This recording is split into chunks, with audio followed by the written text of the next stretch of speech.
You're watching KATU News on Digital. Good morning, everybody. Welcome into today's digital show. I'm Noelle Ford, and we have our special guest here, Angelica Thornton. Good Angelica, we're so happy to have you here for the first week. Time I've done this. Yeah, this is awesome. And you've been working on a really big, really impactful story lately, and it's a follow-up to a story that she first did in the summer. So, Angelica, can you kind of explain it a little bit to us? So this is kind of blowing up online, so I think a lot of people might have seen it or they recognize the name Vicky Smith. We first did a story with her last September, early September. We met her in August. She is a 60-year-old homeless woman who is living right off of I-5 in North Portland, like 10 feet away from speeding cars. This is video where she lives on the camp. She had been here 5 or 6 years, she told us at the time. And we found out about Vicky through a neighbor. We were doing a totally unrelated story, and he said, "You got to see this woman. She lives on the other side of the sound barrier. She just lost her leg. It was amputated after an infection. I'm worried that she's not doing well. I see her army crawling up to her tent." Just the images, that we awful. see of I mean, her. these living conditions were awful. So we went to check it out. She's in a super dangerous spot. She kind of told us her story. She'd been homeless for years, in this spot for 5 or 6 years. She lives here with her adult son, who has some addiction and mental health issues. We interviewed, I can't even remember how many times we interviewed Vicky about what she needed to get out of this situation. We reached out to every bureau, agency, nonprofit we could think of saying, hey, can you go check on her? First, we want to make sure that she doesn't have an infection. Second, let's get her off the highway. This is a bad situation. We just kept hitting walls.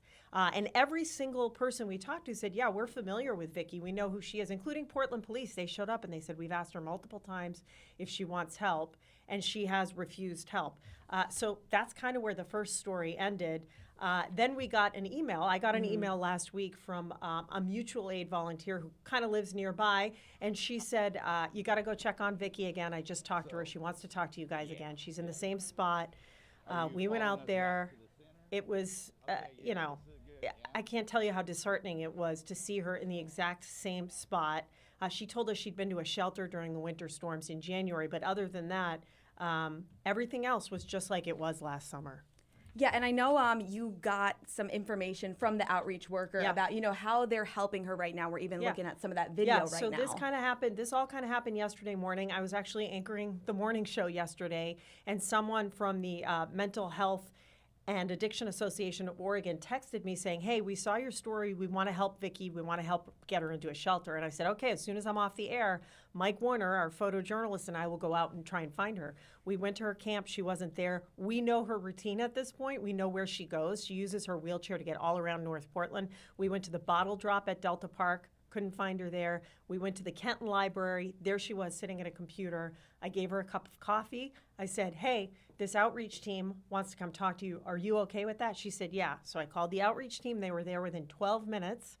And they took her outside and they said, can we bring you down to the Behavioral Health Resource Center, which Multnomah County opened last year? She said, sure. They put her in the car. They took her downtown. We followed her. She got a shower. She got clean clothing. And then last night, this gives me the chills because it was such a great development. I got a text saying that both Vicky and her son were on the way to the Clinton Triangle, that they both had a tiny home waiting for them. So that's so amazing to hear. So all the work that you were putting in just to try to get and everyone her else somewhere. too, because she's been offered services by so many people and it doesn't work some of the time. So so that's the story we're working on for Tuesday. We're going to go down there tomorrow, check and see how she's doing. And then talk to the BHRC about like what it takes to bring someone in, someone who's been homeless for 10 years, provide these wraparound services and get them to stay at least the first night. Fingers crossed she does stay. Yeah, and I know this is pretty impactful. It's a pretty big development because Vicky has refused services before, correct? Yeah, she has. And we've talked to Portland Street Medicine, Portland Street Response, Portland Police, the Mayor's Office, the Joint Office of Homeless Services. We've been doing this since last summer. And some of them gave us specifics on when they've offered services and why she's declined. When I talked to her about, have you declined services and have you refused services, she sort of doesn't really have the wherewithal to answer the question. She says, yeah, I've been taken here and there, but then I ended up back here. And she couldn't really tell us how. So it's a really, really tough situation for service providers, whether it's a nonprofit or the government, because every single case is different. Every single homeless person has a different story. In this case, I think Vicky wanted to still be near her son, who has a lot of, problems right now. Completely understandable. You know, she's a mother. She still wants to be there with her son, of course. Yeah, and at the end of the day, she's an adult, and she has to make the choice. And I got something from the Joint Office of Homeless Services, let's which grab that. applies to a lot of people living on the streets in Multnomah County. They told me, I said, how come she's still out here if you guys all know who she is? And they said Oregon's civil commitment laws place a very high bar on requiring someone to receive help. And when someone says no to services and they don't meet the threshold for civil commitment, our options are very limited. In those types of cases, our service providers continue engaging with the person and building trust so that in the case they do decide to accept assistance, our providers can support them and help them regain stability. And I'm really hoping that finally happened yesterday. In other words, they're saying we keep trying to meet them where they're at, and then victory, hopefully. Yeah, I mean, have it's no such idea. a tough situation though, because they want to help so much, but there's only so much that they can do at the end of the day. Vicky, like you said, she's an adult at the end of the day. Yeah, but past couple of days have been great. I mean, That's I think she's amazing. on the right path. I hope so.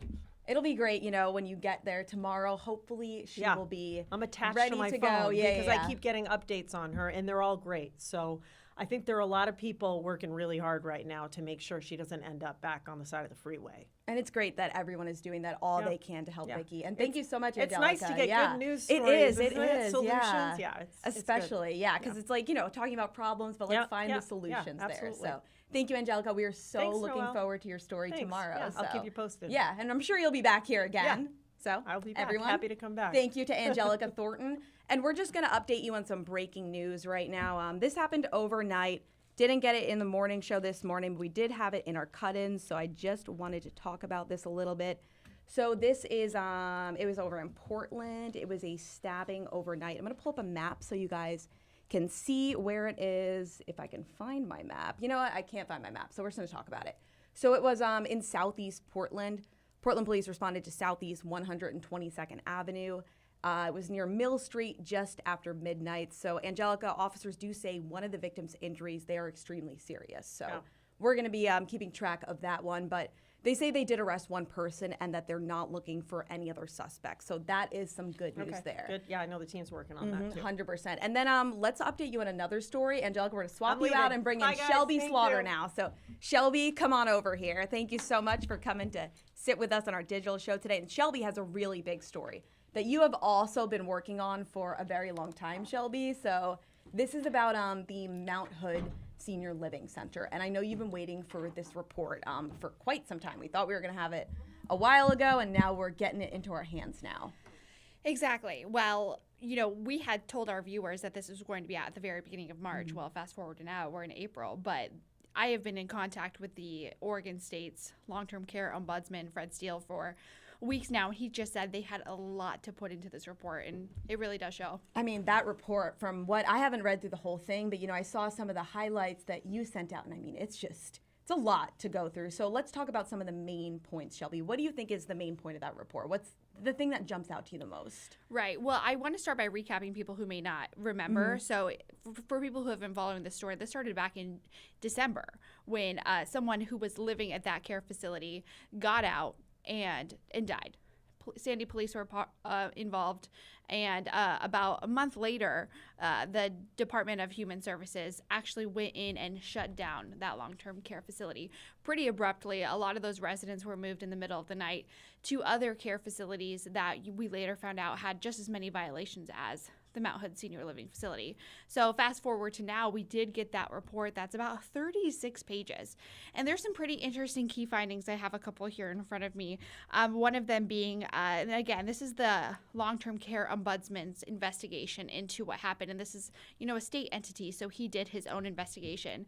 So one of those key findings was that DHS, Oregon Department of Human Services, said that the licensing unit did not respond with effective urgency, meaning that that DHS knew that there were problems within this long-term care facility and didn't act with urgency after that death that we reported on back in December. Yeah, I know we were talking about this earlier. They had 30 days or something like that to take action, but you were mentioning they didn't take action until like after 30 days there. Right. There was a lot. There was a big time frame right there too, and that was another thing that the ombudsman did report. He said that DHS just didn't recognize all of these red flags in a timely manner.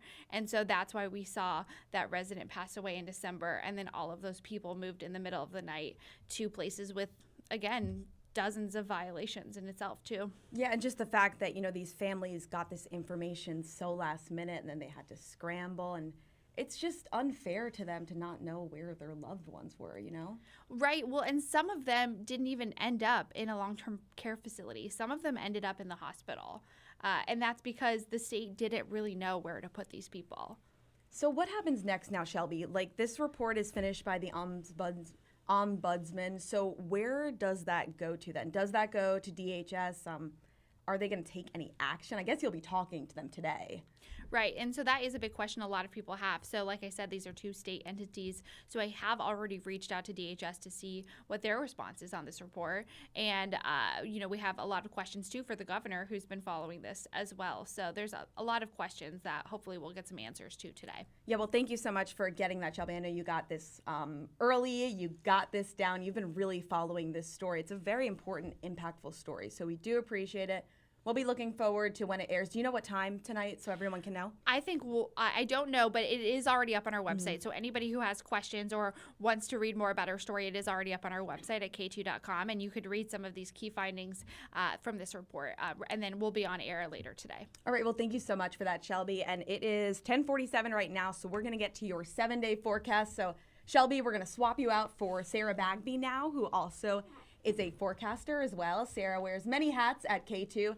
So, Sarah, let's talk about our 7-day forecast. Let me pull up the graphic that you sent me. All right, here we go. 7-day forecast. Tell us what we are going to see. I mean, it's going to be rain, which is not what we like. Yeah, but the good news is it's showers on and off. It's not like straight downpour for the next few days. So we are looking at those colder temperatures today into tomorrow, and even on Friday. But the real noticeable thing about this is the temperatures being super cold for us this time of year at nighttime. So you'll notice they're pretty chilly, 39 tonight. And then it won't be until about Monday that we're really warming things up to 60 degrees, which is right above average. And then we see that spring sunshine. That'll join us next week. So we got to get kind of used to those clouds and some of those showers in there. Maybe a couple of sun breaks, but for the most part, we're looking at overcast.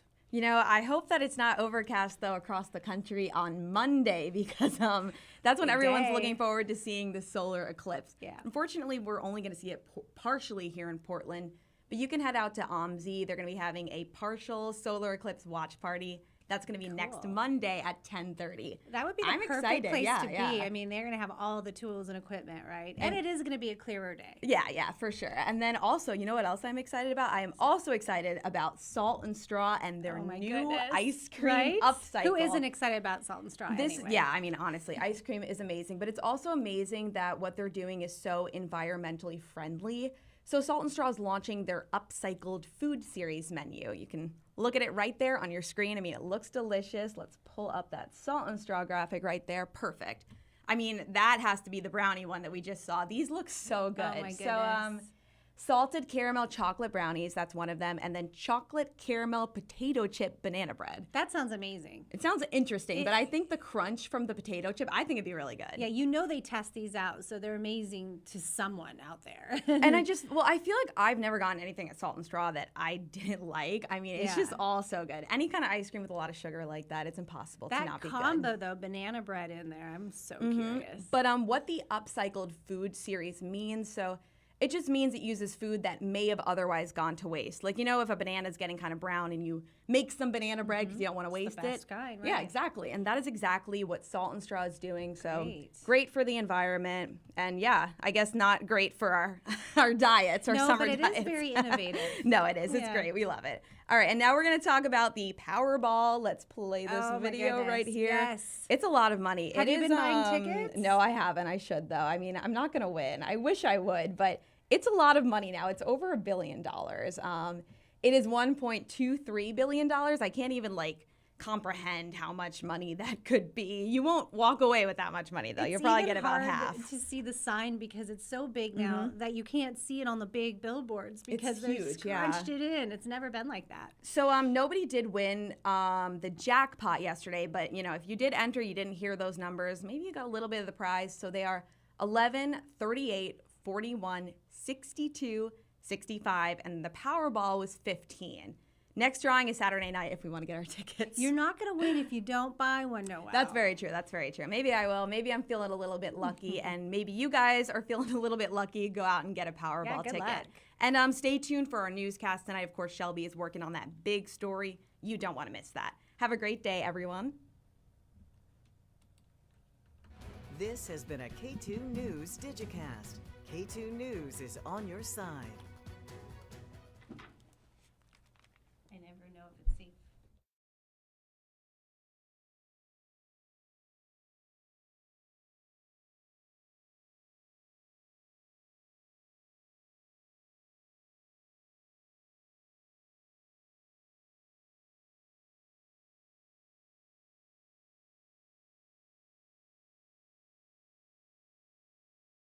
Yeah, I thought you did.